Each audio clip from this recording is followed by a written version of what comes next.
Hello, good morning. Today we will talk about how a civil engineer is selected for government projects. They say that it is very hard to apply or have a position in the government, especially in DPWH. Sinasabi nila na if wala kang kapit, mahirapan ka talagang makapasok sa government, especially if you are a fresh graduate student and a fresh board passer. But here are some qualifications on how the government chooses their civil engineers. First is reputation of the civil engineer as referred by their previous clients. So, dito papasok yung ethics of civil engineers. As a civil engineers, we really need to build our reputation. We need to build good reputation. That's why we need to give the best quality of our service to our clients because we need to gain their trust because our previous clients will give feedback or recommendation on your service that you provided. Syempre, after your service, they will see if you have a or they will give positive or negative feedback on your service. Second, validity of registration from the PRC, including certificates, licensed civil engineer, and complete evaluation from the school you have graduated.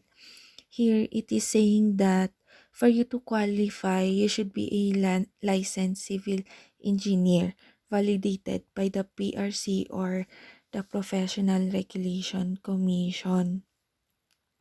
Ibig sabihin, it means that before you will have your license, you need to pass the board exam. Also, they will look at your transcript of records on the school you have attended. So, it is also best if you have no failing grade or if you have good grades, it is an advantage also. So, yon dapat huwag na tayong bumagsak, mga sis. Third, qualifications and expertise in performing service. Dito papasok yung scope of expertise natin or yung field of expertise, like example if you are expert in construction like that, designing ganon.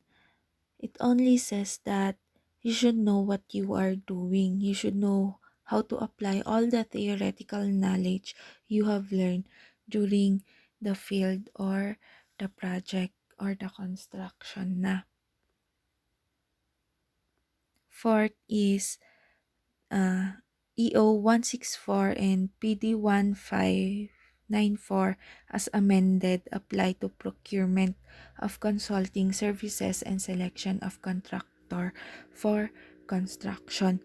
Itong Executive Order 164 and Presidential Decree 1594, these are the contracts or biddings. These are prescribing policies, guidelines, rules, and regulations for government in infrastructure contracts.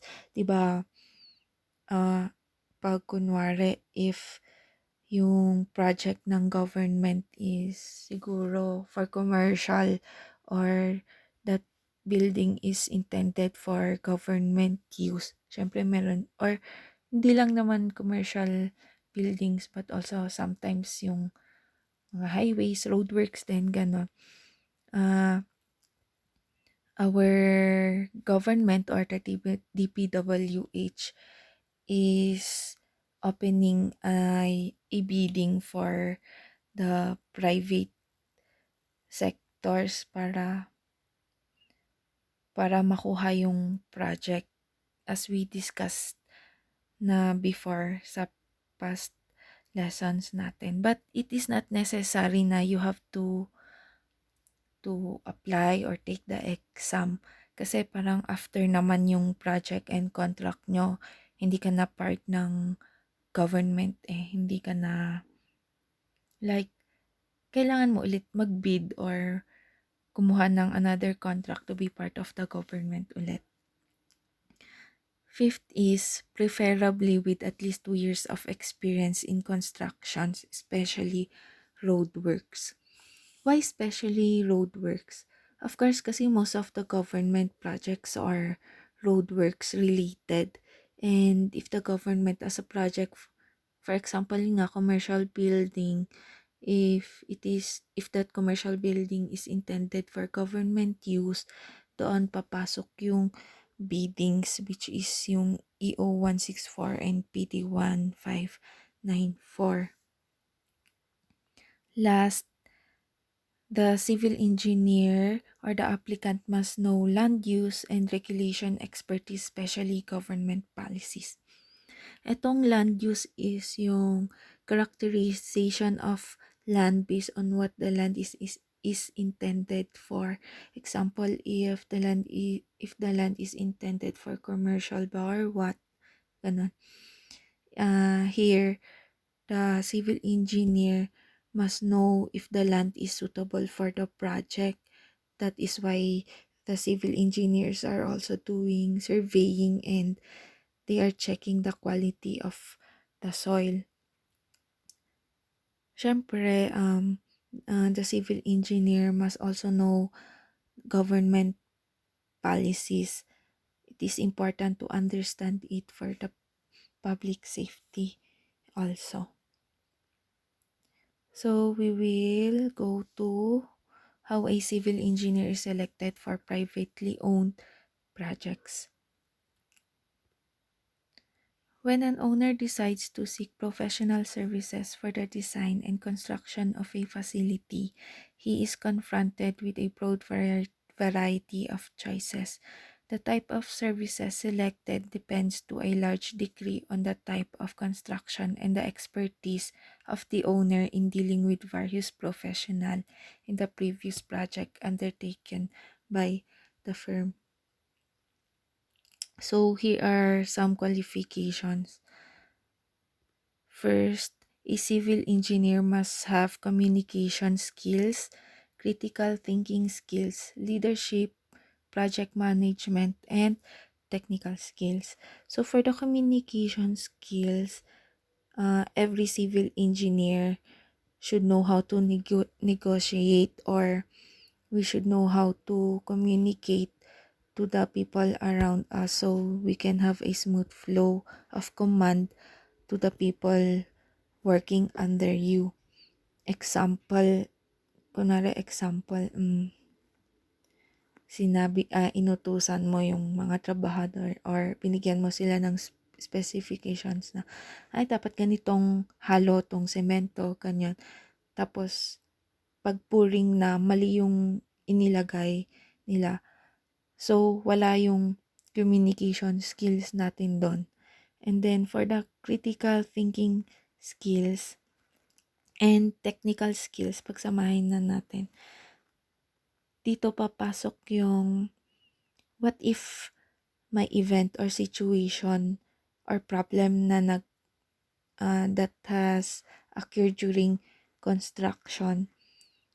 Here, you should enhance your critical thinking skills and technical skills so that you should know how to solve or fix whatever the problem is. And for the leadership, if you are a good leader, all of the people working with you or around you will listen and respect you. For the project management, as a civil engineer, you are the one who is responsible for the construction or the project. So, you should know how to monitor if for example, delay na ba yung project or what. Second is, must have a license as a civil engineer and must have a proof. Yan, it is the same with the qualification for the government. Syempre, before you can handle a project or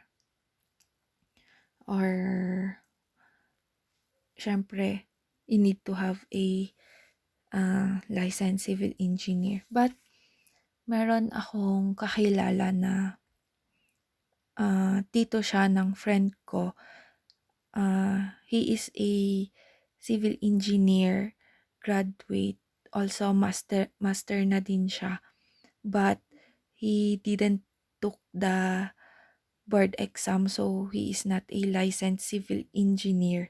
But pero dahil na din sa experience niya, ganun, ayun, sumasahod na siya ng 6 digits daw per month. So third, must know government policies.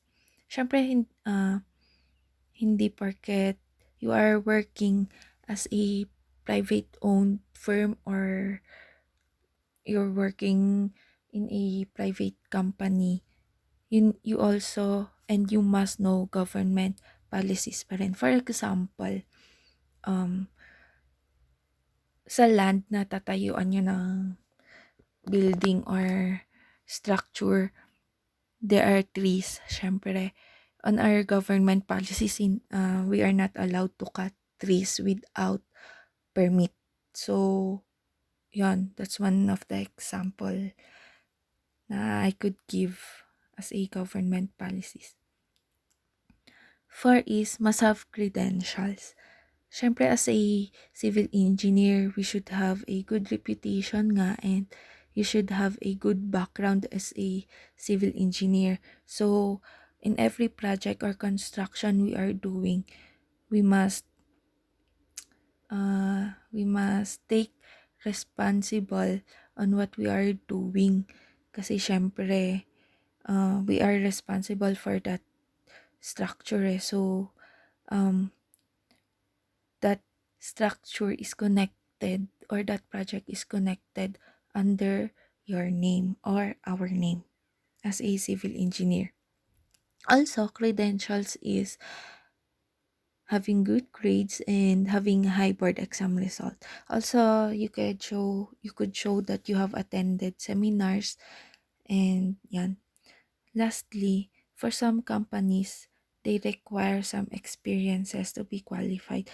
But for some, they do not naman need experience. But for some, they require talaga. Maybe because they prefer someone who has already a background or experience niya when it comes to field. Like, yung hindi na mga ngapa. Especially if you are fresh grad and fresh board passer. So, you need to have a good experience talaga for applying in private companies. Ito lang naman is yung mostly, big companies na to, yung nagre-require ng experiences talaga to be qualified. So, yun po. Thank you for listening. Good day.